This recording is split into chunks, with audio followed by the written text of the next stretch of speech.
Daily taste the daily. నోటి దూలతో non వేసిన నేలమట్టం. నేలమట్టం అంటే తెలుసా? ఎక్కడికో వెళ్ళిన వాళ్ళు పాతాళానికి పడిపోతారే, దాన్నే నేలమట్టం అంటారు. సో ఇప్పుడు ఆ పరిస్థితి నాన్ వేషన్కి ఎదురైంది. ఎందుకు ఏంటి అంటే తెలియదేం కాదు, నోటితోల. మామూలుగా ఈశ్వరుడు నోరిచ్చాడు కదా అని ఎలా పడితే అలా మాట్లాడితే కుదరదు అని అంటారు చూసారా, దానికి ప్రత్యక్ష నిదర్శనం ఆ తర్కాణం ఈ నాన్ వేషనే. ఆయన తరహాగా వీడియోలు ఏదో చేసుకునేవాడు చేసుకోక, ఇక్కడ వీటి గురించి మాట్లాడి వాటి గురించి మాట్లాడి వాటన్నిటికంటే కూడా దేవతల గురించి నోరు పారేసుకొని చివరికి అబాసు పాలైపోవడమే కాకుండా ఎంత దూరం వెళ్ళిపోయింది అంటే, ఆయనకి 1.8 మిలియన్ సబ్స్క్రైబర్స్ ఉంటే ఒక రోజు కూడా గడవక ముందే 1.6కి డ్రాప్ అయిపోయింది. సో అన్సబ్స్క్రిప్షన్. నిన్న మనం వీడియోలో మాట్లాడుకున్నప్పుడు ఇదే మాట్లాడుకున్నాం. ఎవరెవరైతే అతన్ని ఫాలో అవుతున్నారో మొత్తం అన్ఫాలో చేసేయండి, అన్సబ్స్క్రైబ్ చేసుకోండి. ఎందుకంటే ఇక్కడ ప్రధానంగా వేరే వేరే అంశాలపైన మాట్లాడటం వేరు, ఒక సెన్సిటివ్ మ్యాటరు. అది కూడా ఎంత సెన్సిటివ్, అది ప్రజలందరూ కూడా ఎక్కువ మంది మన హిందూ దేశంలో హిందూ సోదరులందరూ దైవంగా భావించే వాళ్ళను ఉద్దేశించి అంత తుస్కారమైన మాటలు నిస్సంస్కారంగా మాట్లాడితే ఇదిగో ఫలితాలు ఇలాగే ఉంటాయి. ఇంతటితో ఆగిందా? ఆగదు. ఇంకా ముందు ఇంకా డ్రాప్ అవుతుంది అని నేను చెప్పేసి అయితే అనుకుంటున్నాను. డ్రాప్ అవ్వాలని కూడా కోరుకుంటున్నాను. ఎందుకంటే ఇప్పటి వరకు కూడా ఆ ఉన్న సబ్స్క్రైబర్లతోనే ఆయన ఉల్లిపాయలు టమాటాలు కొనుక్కొని ఏదో కాపురం చేసుకుంటూ ఉన్నాడనమాట. సో అటు అటు తిరుగుతా ఆ ఉల్లిపాయలు టమాటాలు అంటూ ఉంటాడు. ఎందుకంటే ఆయన పైన వీడియోలు చేసే వాళ్ళందరూ కూడా ఉల్లిపాయలు టమాటాలు కొనుక్కుంటున్నారని చెప్పేసి అన్నాడు కదా. అప్పుడు దాకా ఉల్లిపాయలు టమాటాలు పాపం ఎవరో రుచోళ్ళ. సో ఇతని పైన వీడియోలు చేసిన తర్వాత అవి కొనుక్కోవడం మొదలుపెట్టారు. సో ఇప్పుడు అతని దగ్గర ఉన్న ఉల్లిపాయలు టమాటాలు కూడా ఇక దూరం అయిపోతున్నాయి. ఇప్పుడు ఆ ఉల్లిపాయలు టమాటాలు దూరం అయితే పాపం తినడానికి ఎక్కడి నుంచి వస్తుంది? మరి ఇది ఎక్కడి నుంచి వచ్చింది అంటే అది కండకావరమా, బలుపా, ఇతరత్ర ఏదైనా కానీ కావచ్చు.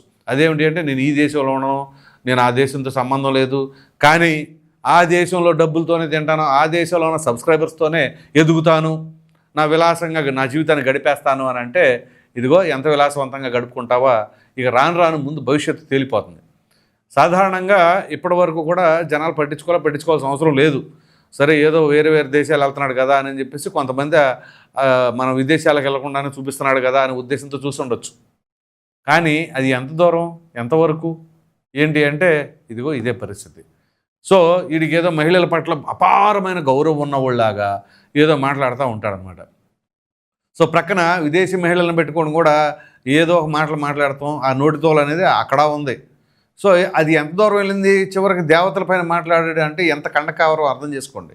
సో అందుగురించే నిన్న వీడియో చేసినప్పుడు కావచ్చు, లేకపోతే అతని పైన వీడియోలు ఉన్న వాటిలో కావచ్చు, కామెంట్స్ చదువుతూ ఉంటే అతనికి ఈ శిక్ష సరిపోదు, గట్టిగా ఖచ్చితంగా కేంద్ర రాష్ట్ర ప్రభుత్వాలు అతనిపైన చర్యలు తీసుకోవాల్సిందే, అతను ఎక్కడున్నా తీసుకొచ్చి మన రాష్ట్రంలో శిక్షించాల్సిందే అని చెప్పేసి అంటున్నారు.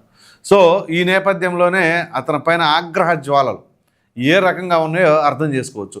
ప్రజల మనోభావాలు దెబ్బకు తింటే ఏ విధంగా రియాక్ట్ అవుతారు అనేది. ఎవరైతే మరి అంత ఎత్తుకి ఎదిగేలాగా చేశారో అదే ప్రజలు నేలకి ఇసిరి కొడతారన్నమాట.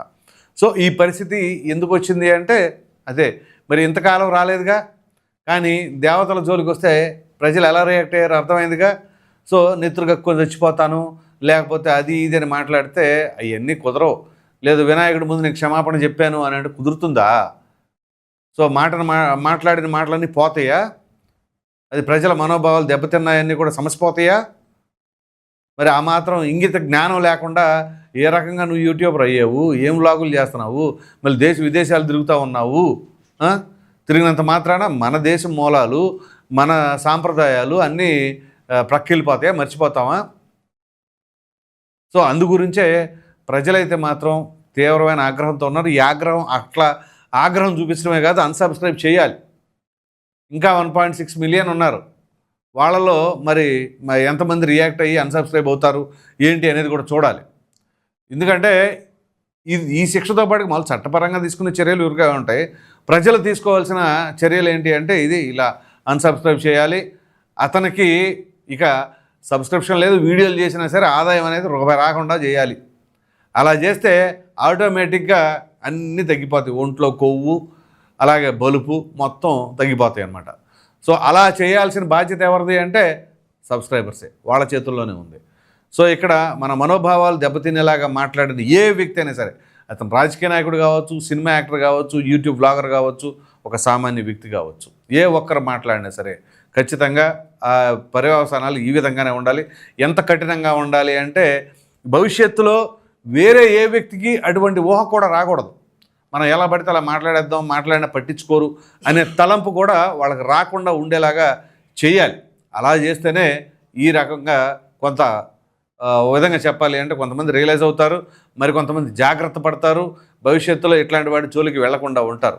సో ఎనీహౌ మొత్తం మీద చెప్పుకోవాల్సి వస్తే 1.8 మిలియన్ ఉన్న వాళ్ళు 1.6కి డ్రాప్ అయ్యారు. ఇంకా ఫర్దర్గా కూడా డ్రాప్ అయిపోవాలి. అతనికి భవిష్యత్ అంధకారం ఏమైపోయేలాగా సబ్స్క్రైబర్స్ వ్యవహరించాలి అని చెప్పేసి అయితే కోరుకుందాం. ఈ వీడియో పైన ప్రధానంగా నా అన్వేషణ పైన మీ అభిప్రాయాన్ని సూటిగా కామెంట్ సెక్షన్లో తెలియచేయండి. Thank you.